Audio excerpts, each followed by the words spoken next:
नमो लोई सर्वसा मंगलम भगवान वीरु मंगलम गौतमो मंगलम कुंद कुंदा जय सर्व मंगल्य मांगल्यम सर्व कल्याणकारकम प्रधानम सर्वधर्माणां जयतु शासनम ओंकार बिंदु संयुक्तम नित्यम ध्यायन्ति योगिनः कामदम मोक्षदम चैव ओंकाराय नमो नमः नमः समय साराय स्वानुभूति चकास्ते चे स्वभावाय भावाय सर्वभावांतर्चिते अज्ञानतिमिरान्धानां ज्ञानाञ्जन शलाकया चक्षुरुन्मीलितं येन तस्मै श्री गुरुवे नमः आत्मा ज्ञानं स्वयं ज्ञानं ज्ञानात् अन्यत् करोति परभावस्य कर्तात्मा मोहोऽयं व्यवहारः मंगलमय मंगलकरण वीतराग नमूता ही जाते रहे हरिहंता दिव्य ओम नमः सिद्धेभ्य नमः सिद्धेभ्य नमः सिद्धेभ्य।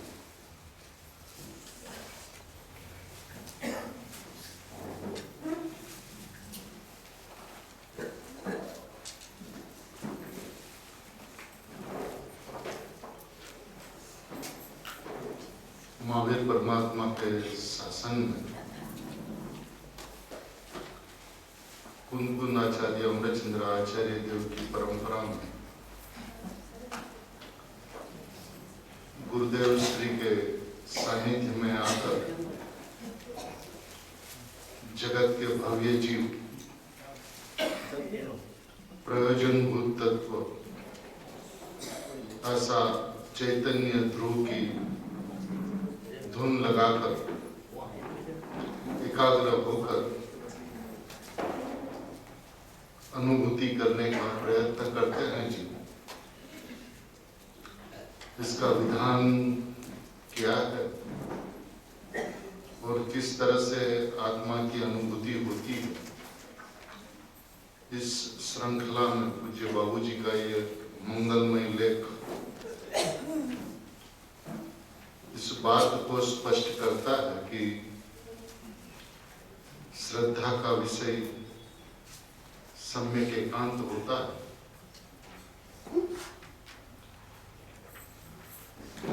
और उस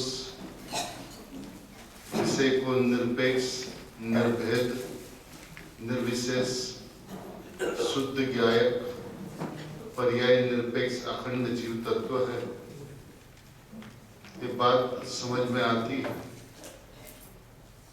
तो साथ में यह प्रश्न भी खड़ा होता है कि जीव पदार्थ इतना ही तो नहीं है, वह तो एक ही समय में द्रव्य गुण पर्यायात्मक है। तब पदार्थ के केवल द्रव्य पक्ष को स्वीकार करने वाली दृष्टि एकांतिक हुई और पर्याय की उपेक्षा कर देने पर जीव पदार्थ अखंड भी कैसे रहा। यह प्रश्न है और प्रश्न का उत्तर बाबूजी इस तरह से दे रहे हैं। यद्यपि द्रव्य गुण पर्याय मयता प्रत्येक पदार्थ की अखंडता है और कोई पदार्थ कभी द्रव्य गुण अथवा पर्याय से रिक्त उपलब्ध नहीं होता, किंतु द्रव्य गुण पर्याय रूप अखंडता सम्यक दर्शन का विषय नहीं है, यह प्रमाण का विषय है। पृष्ठ 22 है और इसके अंदर में यह बात उठाई गई कि यदि अपन पर्याय से रहित द्रव्य को दृष्टि का विषय कहेंगे तो वस्तु तो द्रव्य गुण पर्यायात्मक है, और यदि पदार्थ केवल द्रव्य पक्ष का स्वीकार करे तो दृष्टि एकांतिक हुई और पर्याय की उपेक्षा कर देने पर जीव पदार्थ अखंड भी कैसे रहेगा। ये प्रश्न के उत्तर में यह कहते हैं कि ये बात सही है कि जगत में कोई भी पदार्थ द्रव्य गुण पर्याय से रिक्त उपलब्ध नहीं होता, किंतु द्रव्य गुण पर्याय रूप अखंडता सम्यक दर्शन का विषय नहीं है, यह प्रमाण का विषय। एक पदार्थ से दूसरे पदार्थ की भिन्नता का माध्यम यदि समझाना हो तो ये बात बताई जाती है कि गुण पर्यायवत द्रव्य या उत्पाद ध्रुव युक्तम सत्य। द्रव्य गुण पर्याय को लेकर सारी वस्तुएं बात बताई जाती है और ये बात सही है, और लेकिन ये प्रमाण का विषय है। अनंत गुणात्मक अन्वय स्वरूप द्रव्य की जो शाश्वत एक रूपता है, अनंत गुणात्मक अन्वय स्वरूप द्रव्य की जो शाश्वत एक रूपता है, वही सम्यक दर्शन विषय अखंडता है। पर्याय के व्यतिरोपों की अपेक्षा तो द्रव्य में नानात्व का प्रतिभास होता है, और वह नानात्व ही खंड भाव है।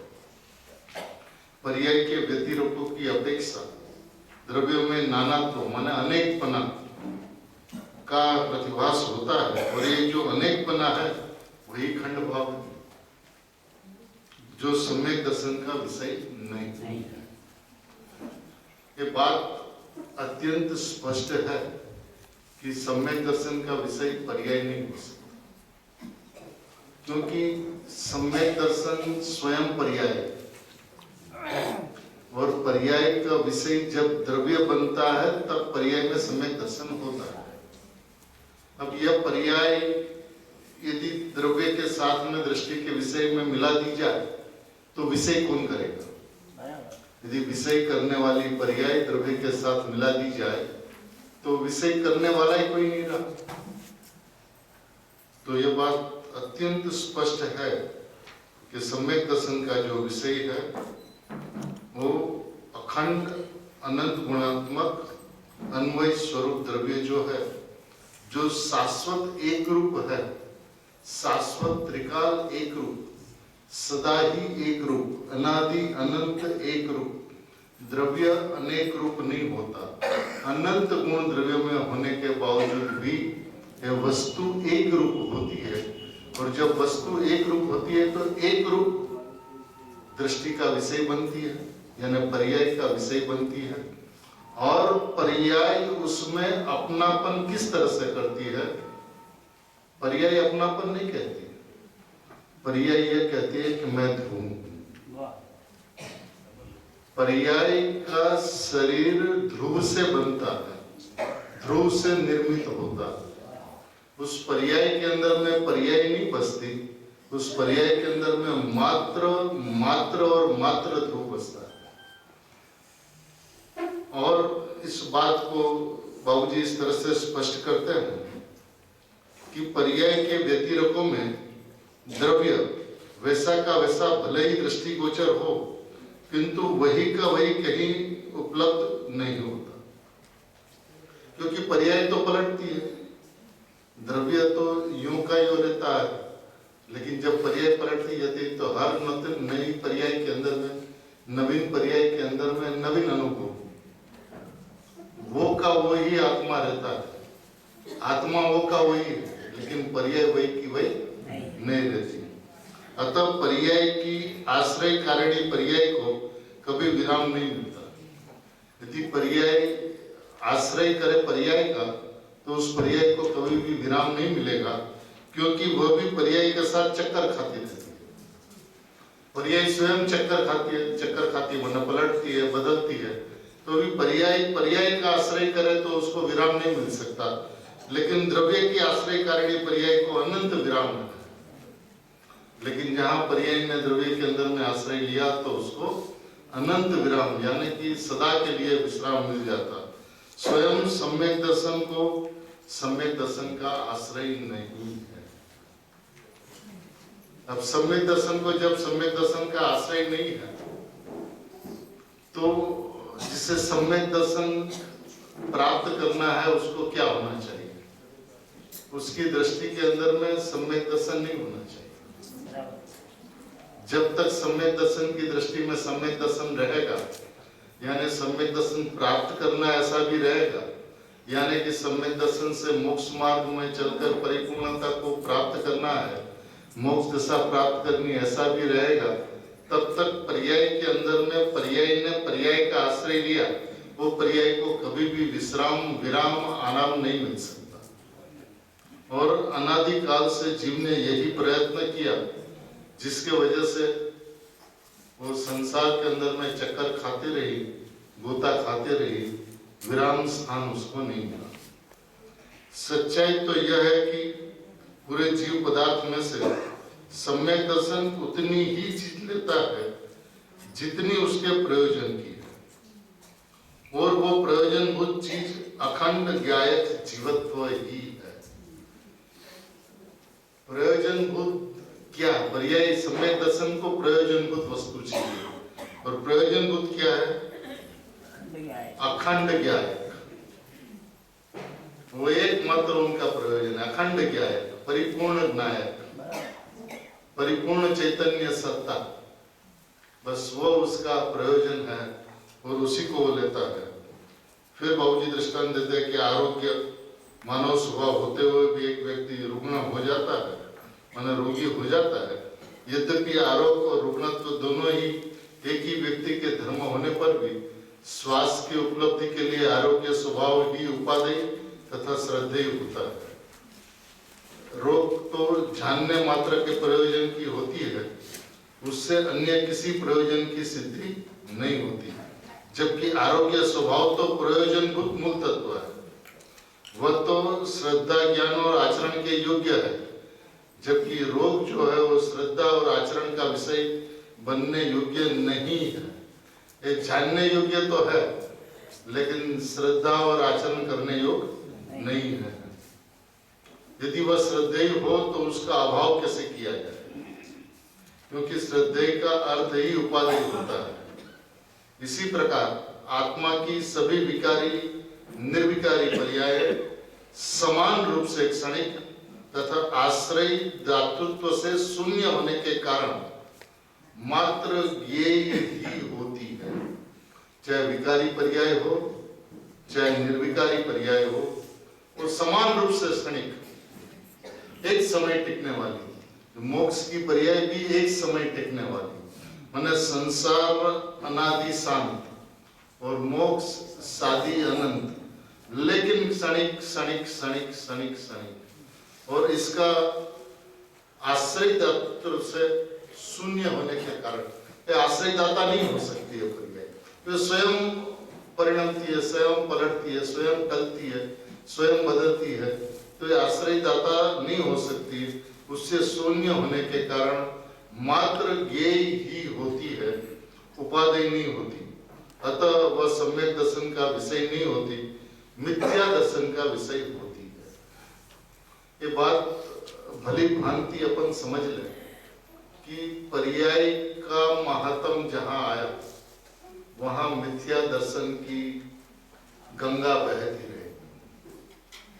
अनादि काल से जीव ने सम्यक दर्शन के लिए कम प्रयत्न नहीं किया, लेकिन फिर भी सम्यक दर्शन नहीं हुआ। उसका कारण यदि देखा जाए तो पर्याय का एकत्व ही उनका कारण रहा। उसने जिनेंद्र भगवान की ओम ध्वनि सुनकर भी मोक्ष की चाह की, चाहना रही तो मोक्ष की रही, लेकिन जब तक मोक्ष की चाह रहती है तब तक परिग्रह बना रहता है। और ये इच्छा और परिग्रह, मोक्ष की इच्छा और परिग्रह भी संसार का मूल कारण होने के वजह से मिथ्या दर्शन ही कहलाता है। उन्होंने अनादिकाल से विकारी पर्याय का अभाव करना चाहा और निर्वैकारी पर्याय को प्रकट करना चाहा, लेकिन उसका विधान जो है कि एक चैतन्य ध्रुव सत्ता ही मैं हूं, ऐसा आश्रय के बिना, ऐसा अवलंबन के बिना, ऐसा अहम के बिना, ऐसा एकत्व के बिना सम्यक दर्शन का जन्म नहीं हो सकता। ये बात उसको भली भांति समझ में नहीं है। बुद्धिपूर्वक यदि आ भी गई और मैं परमात्मा तत्व हूं ऐसा चिंतन भी अविराम चला, तो भी उसका हेतु और अभिप्राय यह रहा कि सम्यक दर्शन का जन्म हो। जहां अभिप्राय के अंदर में सम्यक दर्शन की इच्छा और भावना रहती है, अभिप्राय के अंदर में पर्याय को प्रकट करने का ममत्व रहता है, ये ममत्व भी मिथ्या दर्शन का मूल कारण है। तो त्रैकालिक शुद्ध अखंड जीवत्व को विषय करने के कारण सम्यक श्रद्धा को एकांत का दोष आता हो ऐसा भी नहीं, क्योंकि प्रथम तो पूरे जीव पदार्थ में से जितना अपेक्षित होता है सम्यक दर्शन ले लेता है, अर्थात अहम करता है, और शेष अंश पदार्थ में विद्यमान रहते हुए भी उसे छोड़ देता है। और क्षणिकता से जब उसे प्रयोजन ही नहीं है तो उसे लेकर भी क्या करें? जब उससे प्रयोजन ही नहीं है, मोबाइल हटा दो।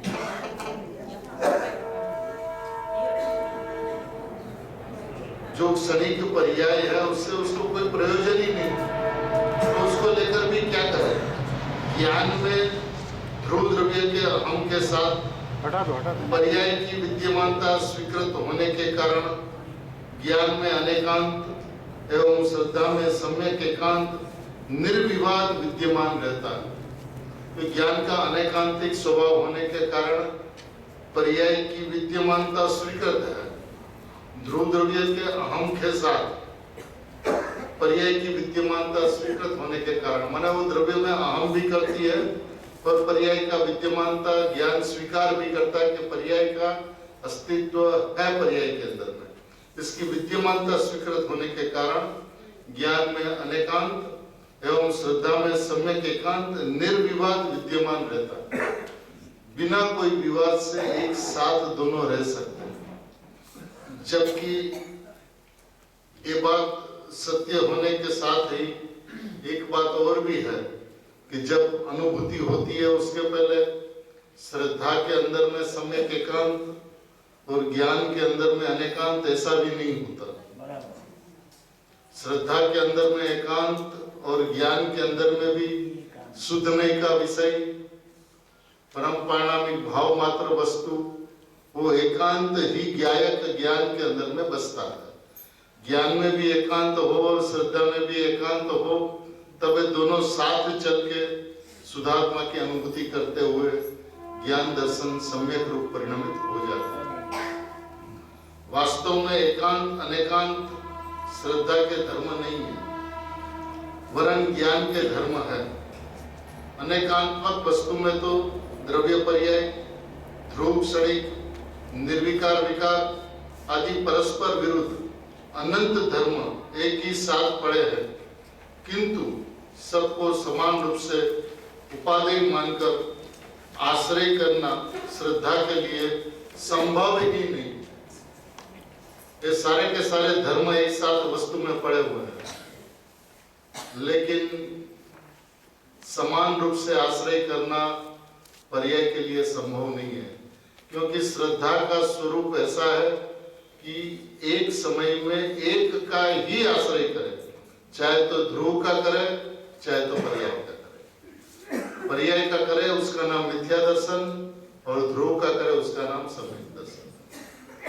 अब इतना सरल विधान अपने सामने है, मार्ग अत्यंत स्पष्ट है, कहीं किंतु परंतु की कोई जगह नहीं है। ज्ञानियों ने कोई अवकाश नहीं रखा कि आप किंतु परंतु करके कुछ भी कहकर चले जाओगे, ये नहीं हो सकता।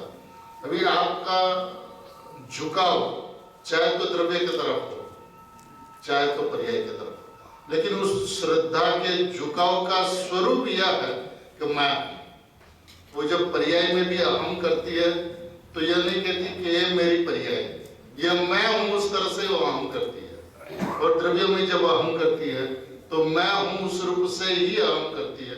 माने पर्याय के लोक में, श्रद्धा की पर्याय के लोक में पर नाम की कोई वस्तु नहीं होती। उसमें जो कुछ भी होता है वो स्व होता है, जो कुछ भी होता है वो मैं होता है, और मैं के अंदर में अन्य किसी का अवकाश नहीं होने से उसके अंदर में द्विरूपता नहीं होती, बहुरूपता नहीं होती।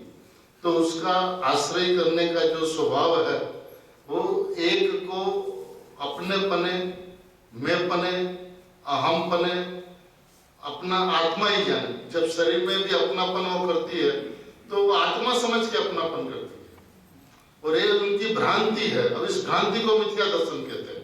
जब ये कहते हैं कि मैं शरीर हूं तो शरीर रूप होता नहीं है, ना पर्याय शरीर रूप होती है, ना शरीर पर्याय रूप आत्मा रूप होती है। लेकिन बस ये जो भ्रांति है उसी का नाम मिथ्या दर्शन है। इसी को पर्याय का एकत्व कहते हैं, इसी को पर्याय बुद्धि कहते हैं। और जब द्रव्य में अहम हो, द्रव्य में एकत्व हो, तो मैं द्रव्य हूँ, मैं परमात्मा हूँ, इस तरह से उसमें अहम करती है। निर्विकार नित्य तथा सविकार अनित्य अथवा द्रव्य और पर्याय को समान रूप से उपादेय मानकर एक ही समय में उनका आश्रय किया जा सके, ऐसा नहीं बनता। निर्विकार नित्य तथा सविकार अनित्य अथवा द्रव्य और पर्याय को समान रूप से उपादेय मानकर एक ही समय में उनका आश्रय यानी कि अहम किया जा सके, ऐसा नहीं बनता। चाहे वो द्रव्य में अहम करे, चाहे वो पर्याय में अहम करे। पर्याय में अहम उसका नाम मिथ्या दर्शन, द्रव्य में अहम उसका नाम सम्यक दर्शन। दो पक्षों में एक समय में एक का ही आलंबन संभव है, अतः सम्यक दृष्टि नित्य शुद्ध द्रव्य का ही आलंबन करता है, क्षणिक पर्याय का नहीं। अनेकांश स्वभावी वस्तु के दोनों पक्षों को एक ही साथ हेय उपादेय रूप से विषय करना ज्ञान का कार्य है, और उस ज्ञान को ही प्रमाण अथवा अनेकांत कहते हैं। श्रद्धा यदि दोनों पक्षों को समान रूप में विषय करे अर्थात उपादेय माने तो वह मिथ्या है। श्रद्धा दोनों को उपादेय माने तो वह मिथ्या है, और ज्ञान यदि दोनों पक्षों को एक समय में समान रूप से विषय न करे अथवा सापेक्षता से माने नई से एक ही पक्ष को एक समय में विषय न करे, तो वह ज्ञान मिथ्या है। बात बहुत सरल है। अपन को इस वस्तु को थोड़ा सा शांति से धीरज से चिंतन करें तो श्रद्धा का जो स्वरूप जो है, उसकी जो कार्य प्रणाली जो है, उसके अंदर में दूसरे को रहने की कोई जगह नहीं। उसका कार्य है अहम समर्पित करना, और वो जिसको भी अहम समर्पित करता है वो सर्वार्पणता पूर्वक करता है। जब पर में करता है तो 100% मिथ्या दर्शन होता है। पर यानी पर्याय, माने पर पदार्थ की चर्चा है ही नहीं। पर माने पर्याय, और स्व माने शुद्धात्मा। जब मैं शुद्धात्मा हूं ऐसा विश्वास करती है तो उनका लोक यानी कि पर्याय का लोक, पर्याय की दुनिया शुद्धात्मा ही होता है। और जब परिणाम के अंदर में एकत्व करती है, आश्रव को टालने का, संवाद को प्रकट करने का अभिप्राय जब वो बनाती है, तो उसके अंदर में भी मैं अभी रागी हूं और हमें मोक्ष मार्गी होना है, इसी राह पे वो चलती है। रागी हूं तो अपने आप को पूरा पूरा रागी मानती है, और मोक्ष मार्ग पे चलने के लिए मोक्ष की जो चाहना जो है वो आसानी के ऊपर छले करती है। उसके अंदर में भी उसकी भावना शुद्धता प्रकट हो है, लेकिन अभिप्राय पर्याय दृष्टि का होने के वजह से और द्रव्य में अहम नहीं होने के वजह से अनंत बार द्रव्यलिंगी मुनि होकर भी नौवीं ग्रह में अनंत बार गया। वो ऐसे ऐसे नहीं गया, उसने भगवान के कहे अनुसार बाह्य चरित्र का पालन किया, तत्वों को समझा, उसके ऊपर चिंतन मनन किया, लेकिन द्रव्य में अहम नहीं किया। मैं परमात्मा सुगनी साहब को बार बार पूछा गया कि द्रव्यलिंगी की भूल क्या है, तो कि द्रव्य में अपनापन नहीं किया, वही मात्र भूल है। बस इतनी सी भूल, द्रव्य में अपनापन नहीं किया।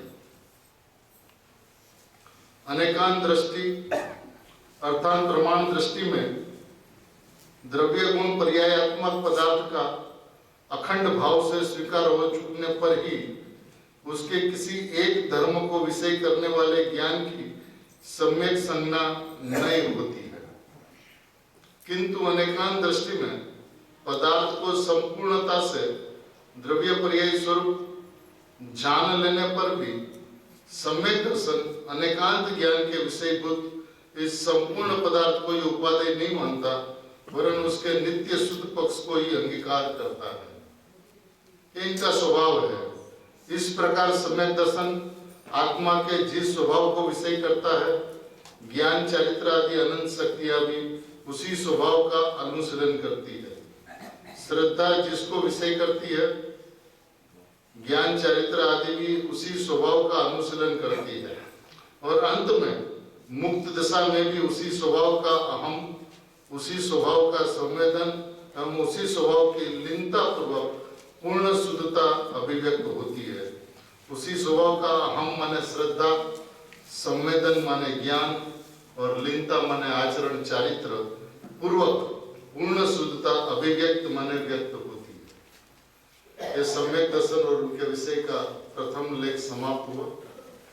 सम्यक दर्शन का विषय का ये दूसरा लेख जो पूज्य बाबूजी ने पूज्य गुरुदेव श्री की जन्म जयंती के उपलक्ष्य में आगम पथ में सबसे प्रथम बार छपा था, और ये लेख जब आगम पथ में छपकर सोनगढ़ गुरुदेव श्री पधारे, तब खेमचंद भाई ने गुरुदेव से, जब विद्वानों बैठते थे शाम को, तब गुरुदेव के साथ में ये पढ़ के सुनाया पूरा, और गुरुदेव श्री अत्यंत प्रसन्न हुए कि बराबर है, आવું જ વસ્તુનું સ્વરૂપ છે અને આત્મધર્મમાં છાપવું જોઈએ। और फिर ये आत्मधर्म में भी लेख छपा था। अब इसके अंदर में भी सीधी बात सम्यक दर्शन का विषय के हेडिंग के साथ ही ये लेख की शुरुआत होती है, और उसमें बाबूजी ये कहते हैं कि अहममय ध्रुव श्रद्धा का श्रद्धेय नहीं होता।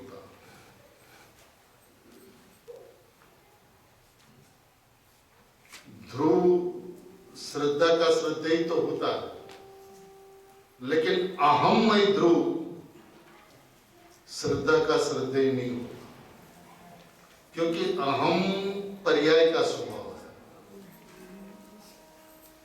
और जो पर्याय ध्रुव में अहम करती है, उस अहम को ध्रुव में कोई जगह नहीं होती।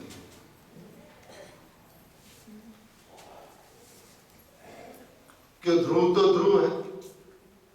अब ध्रुव तो पूर्ण है, अब पूर्ण में अहम को जगह मिले, ये कैसे बन सकता है?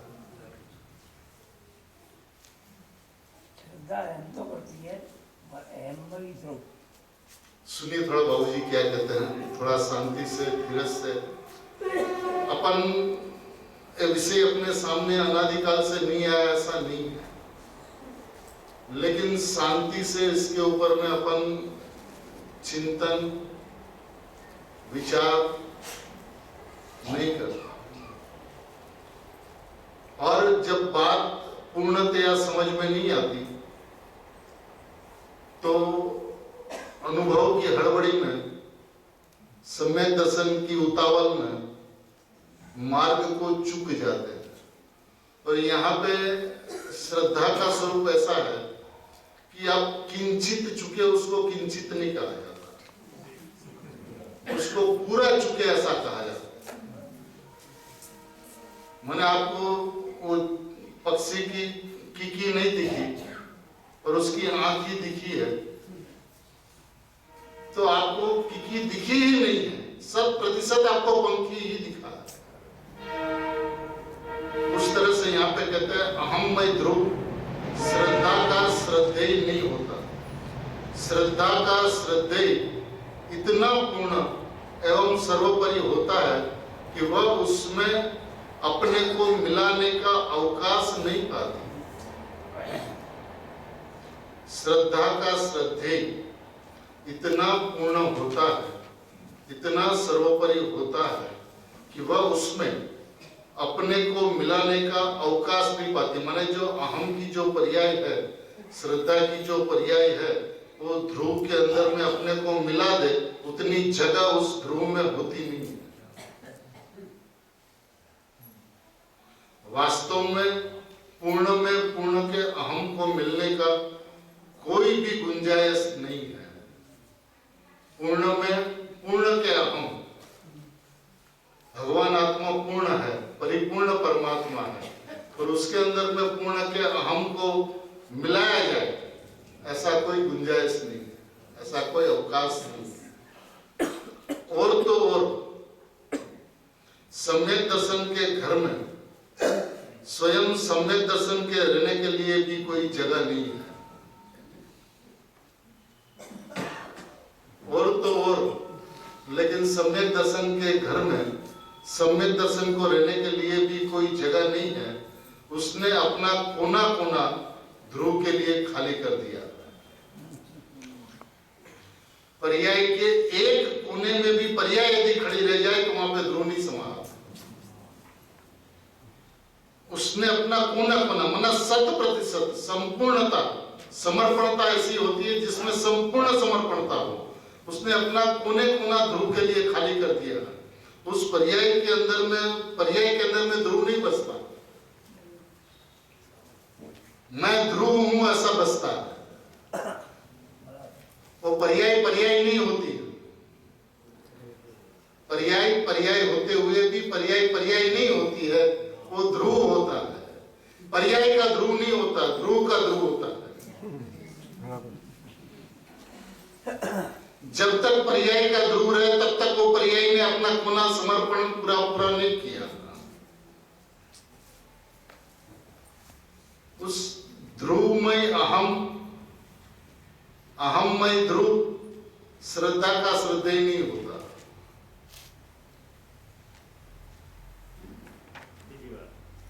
बहुत गंभीर विषय है, लेकिन अद्भुत और अलौकिक है, क्योंकि अहम करना श्रद्धा का स्वभाव है। अहम माने मैंपन, अहम माने एकत्व।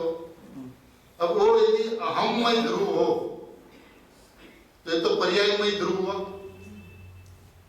और पर्यायमय ध्रुव श्रद्धा का श्रद्धेय कैसे बने?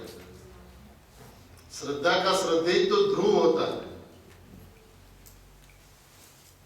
उसमें अहम की कोई जगह नहीं होती। ये बात कहकर इस बात का पूरा विश्लेषण इस 25वें पन्ने से शुरू हुआ इस लेख का समापन 50वें पेज पे होता है। 25 पृष्ठ का ये लेख है, जिसके अंदर में प्रथम 4 पृष्ठ गुरुदेव श्री को समर्पित है कि हमारे गुरुदेव कैसे थे। इस युग के एक महान और असाधारण व्यक्तित्व थे। सत्य से दूर जन्म लेकर स्वयं बुद्ध की तरह किस तरह से उसने सत्य को पाया, महाविद्य से लाए सिमंदर परमात्मा की वाणी का संस्कार साथ में लाकर यहाँ पे उन्हें गुरु नहीं मिला, फिर भी किस तरह से आत्मदर्शन कर लिया। गुरुदेव आज सुबह में हेमचंद भाई साहब ने भी कहा था कि गुरुदेव के परिवर्तन की परिस्थितियां क्या थी। यदि आज अपन सोच भी रहे तो कंपारी छूट जाए, रुमाटे खड़े हो जाए कि इस पुरुष ने हमारे लिए सिंह की तरह सारा विश्व के सामने झूमा, और इनकी ज्ञान गर्जना ऐसी थी, ये सिंह गर्जना ऐसी थी कि महावीर शासन के ऊपर छाए हुए मोह के बादल इसकी गर्जना से बिखर गए। शुद्धात्मा का जोर, भगवान आत्मा का जोर इसकी ज्ञान गर्जना में इतना था कि इसके सामने पाखंड खड़े ही नहीं रह पाए, सारे के सारे जमीन दोस्त हो गए। और जब गुरुदेव श्री को यह कहा गया कि साहब आप समयसार वाँचो, आप सुनाओ पढ़ो और हम लोग सुनेंगे, तो गुरुदेव श्री का उत्तर यह था कि हमारे अंतर में कुछ और बाहर में कुछ नहीं हो सकता। 13 वर्ष तक तो गुरुदेव श्री ने सारे दिगंबर शास्त्रों का, आचार्य भगवंतों के मूल शास्त्रों का विहंगावलोकन जंगल में जा जाकर किया। जंगल चले, सुबह छाछ लेकर, मट्ठा लेकर चले जाते थे 8 बजे। जंगल के अंदर में कोई गड्ढा खोद देते थे, उसके अंदर चले जाते थे और पूरा का पूरा दिन उस स्वाध्याय के अंदर में, चिंतन के अंदर में बिताते थे। राजकोट में परिवर्तन का प्रयत्न किया, अमरेली में किया, दामनगर में किया, उमराला में किया, लेकिन सब जगह से विरोध हुआ। तब ये बात कही गई कि साहब सौराष्ट्र काठियावाड़ में खाने के लिए रोटी के टुकड़े नहीं मिलेंगे। तो गुरुदेव श्री का उत्तर यह था कि મને ખબર છે તમે કોઈ ધર્મના સગા નથી, આ 4 તસુનું જે કાપડ છે એનો સગા છો। મુપતિ જો હે મુપતિ के सगे हो, धर्म के कोई सगे नहीं। કાનજી ને રોટલાના ટુકડા માટે દીક્ષા લીધી નથી, એને પોતાના પુણ્ય ઉપર ભરોસો છે કે રોટલા તો ક્યાંય પણ મળી જશે અને નહીં મળે તો જંગલમાં જઈને અમારું હિત કરશું। ऐसे जगत की परवाह किए बिना सत्य के पथ पर जिस तरह एक पुरुष आगे बढ़ा, ये ताकत उनकी थी। देखिए उनके साथ में क्या नहीं घटा, लेकिन सब कुछ घटते हुए कुछ भी नहीं घटा। मैंने कहने का मतलब यह है कि जहां जहां गुरुदेव श्री का विहार होता था वहां पे काले वावटे, लकड़ियां, पत्थर लोग लेके खड़े रहते थे कि आने से उसके ऊपर हमला किया जाए। लेकिन जहां गुरुदेव वहां से गुजरते थे लोग के हाथ से लकड़ी गिर जाती थी, पत्थर गिर जाते थे, वावटे छोड़ देते थे और गुरुदेव के चरण में जाकर नतमस्तक होकर क्षमा चाहते थे। तो ऐसा ही पूरा जीवन के अंदर में गुरुदेव के साथ में एक पुरुष पहले संप्रदाय के सामने झझूमा और फिर दिगंबर समाज के सामने झझूमा, लेकिन सत्य का पथ, सत्य का मार्ग, कुन आचार्य भगवान के आमनाई को, उनके जिनागम को, उनकी जिनवाणी को मस्तिष्क पे लगाकर बेधड़क ऐसा ही कहते थे, हम तो पादर में बैठे, आप अलग करके हमको क्या कर लोगे। मैंने पश्चिम भारत के पश्चिम के एक कोना में छोटे से गांव में हम बैठे हुए हैं, आपको जो करना हो कर लो, हमको क्या। हम तो सत्य से अलग नहीं हो सकते, न हम किसी से समन्वय कर सकते हैं, न जिनेंद्र भगवान की आज्ञा से अलग चल सकते हैं। तो ऐसे गुरुदेव, ऐसे प्रचंड पुरुष, ऐसे पवित्र पुरुष, ऐसे ज्ञान दर्शन चारित्र के धनी पुरुष अपने को मिले, जिन्होंने भगवान आत्मा की बात चरम सीमा पे अद्भुत से अद्भुत तरीके से, माने ऐसा कोई पहलू नहीं है जिनवाणी के अंदर में जिनका विवेचन उन्होंने नहीं किया हो। उनकी गहराई में जाकर मैंने बात ऐसा लगता था कि अपने सुधात्मा के अंदर में जा के उनका अनुभव कर करके कोने कोने से आत्मा के अनंत गुणों का वैभव को जिस तरह से निकालते थे, सही में गुरुदेव श्री की ही ताकत है कि जिनवाणी का, जिनागम का ये मर्म उन्होंने जिस तरह से प्रकाशित किया। सही में ये काल का पूज्य गुरुदेव श्री एक वैभव थे, गुरुदेव श्री एक अचंबा थे, गुरुदेव श्री और श्रुत की लब्धि थी, श्रुत का समुद्र था।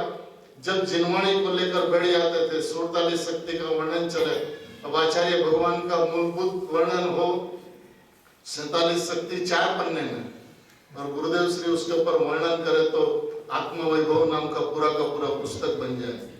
अब किसकी ताकत, अपनी अनंत शक्तियों में से एक एक शक्ति को पकड़ के इतना खोलना, इतना समझाना, इतना विश्लेषण करना, और माने अंतर की गंभीरता पूर्वक, अंतर में रमते हुए, अंतर में झूमते हुए भगवान आत्मा की बात करते करते ऐसा लगे कि बस अभी भगवान आत्मा से निकल कर ही बात करते हैं। ऐसे अद्भुत से अद्भुत, अलौकिक से अलौकिक पूज्य गुरुदेव श्री अपन को मिले। जिस जिस बात का विरोध उनको करना था, उन्हें जो जिनागम से विरुद्ध बात थी, उसने खुलेआम उसको चुनौती दी, पड़कारा, कभी भी परवाह नहीं की, और अपने पथ पर, अपने मार्ग पर, मोक्ष मार्ग पर अविरामपने, निश्चिंत होकर, निश्चल होकर, निर्भयपने चलते रहे।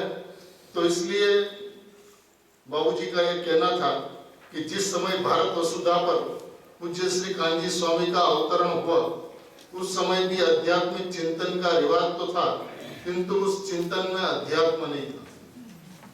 प्रश्न 27। आध्यात्मिक चिंतन का रिवाज तो था, किंतु उस चिंतन में अध्यात्म नहीं था। आध्यात्मिक चिंतन का यह स्वरूप हो चला था कि आत्मा को कहा तो सूझ जाता था, किंतु वास्तव में माना असूझ जाता था, अथवा यदि शुद्ध भी माना भी जाता था तो आगम भाषा के दासत्व के कारण शुद्ध निश्चय नहीं से शुद्ध माना जाता था और व्यवहार नहीं से अशुद्ध। अब आत्मा को आपने शुद्ध निश्चय नहीं से शुद्ध कहा तो उसका मतलब यह कि व्यवहार नहीं से अशुद्ध है। तो आत्मा अशुद्ध है क्या? तो स्वभाव से शुद्ध है। तो शुद्ध निश्चय नहीं से शुद्ध तो आगम के दासत्व के कारण माना जाता है।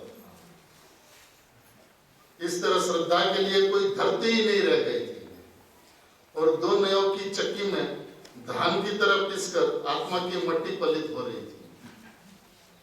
बड़े से बड़े विचारक, महान प्रतिभाएं, त्याग और वैराग्य के आदर्श नई की इस चक्रीयता में इस तरह मुग्ध थे कि न तो उसमें से निकलने का उनका मन था और न सामने कोई रास्ता। सौराष्ट्र के इस संत ने जंगलों के निर्जनों में समयसार एवं मोक्षमार्ग प्रकाशक जैसे परमागमों का गंभीर अवगाहन कर इस आध्यात्मिक समस्या का सरलतम समाधान प्रस्तुत किया। आत्मा की अनुभूति कितनी सरल है, ये समाधान इस विश्व को पूज्य गुरुदेव श्री ने दिया। तो यदि गुरुदेव श्री को सम्यक दर्शन का आविष्कारता कहा जाए तो उसमें कोई अतिशयोक्ति नहीं है। संकित सम्यक दर्शन रूपी फैक्ट्री का संचालक थे, जंगल में मंगल करने वाले थे, एक एक आत्मार्थियों के हृदय में पधार कर उनका अंतर का आंगन को पावन करने वाले थे। कुन आचार्य भगवान का दोहरी मार्ग उन्होंने पूरा प्रवाहित किया। मैं तो कभी कभी ऐसा कहता हूँ कि गुरुदेव के समय में जैन शासन की स्थिति क्या थी कि समुद्र के मध्यदर्य बीच में यदि एक मनुष्य डूबता हो और यहाँ तक डूब गया हो, ऊपर से सिर्फ बाल चूल दिखाई देता हो और उस आदमी को यदि निकालना हो तो निकालने वाले में कितनी ताकत होनी चाहिए कि वो बाल को पकड़ के पूरा का पूरा आदमी को बाहर कर दे। जहाँ जैन दर्शन का नाम रह गया था, पुण्य को जहाँ पे धर्म कहा जाता हो, पाप का अधर्म कहा जाता हो, ये तो जैन शासन की परिस्थिति थी। अब वहां से निकाल कर आत्मा की अनुभूति का मार्ग, मोक्ष मार्ग को मूल मार्ग पे लाना वो गुरुदेव श्री की ही ताकत थी। इस युग के वो ऐसे युग पुरुष थे जिन्होंने 18,500 वर्ष के लिए जो प्रशस्त मार्ग को जिस तरह से स्पष्ट किया, आज किसी को घूम को देखने की जरूरत नहीं होगी। एक कुन आचार्य देव की जिनवाणी रहेगी, चिनागम रहेगा और दूसरी तरफ गुरुदेव श्री रहेंगे, उसको आत्मदर्शन नहीं हो, ऐसा हो नहीं सकता। ऐसा अद्भुत से अद्भुत सौभाग्य हम सभी का हुआ कि गुरुदेव का प्रत्यक्ष समागम मिला, सानिध्य मिला और जिनको नहीं भी मिला उसको भी गुरुदेव मिले। वाणी के माध्यम से 9,300 प्रवचनों के माध्यम से आज गुरुदेव का जीवंत बने सारे मुमुक्षु समाज के सामने, मोक्षार्थी समाज के सामने, आत्मार्थी समाज के सामने इस तरह से प्रस्तुत है। इसको कुछ सोचने की जरूरत है। एक तरफ आचार्य भगवान और एक तरफ गुरुदेव, दूसरी तरफ अपना शुद्धात्मा। भगवान आत्मा की उपलब्धि ना हो, प्राप्ति ना हो, ऐसा हो नहीं सकता। अभी अपने दूसरे सौदे से वस्तु तत्व दर्शन का विषय प्रारंभ करें।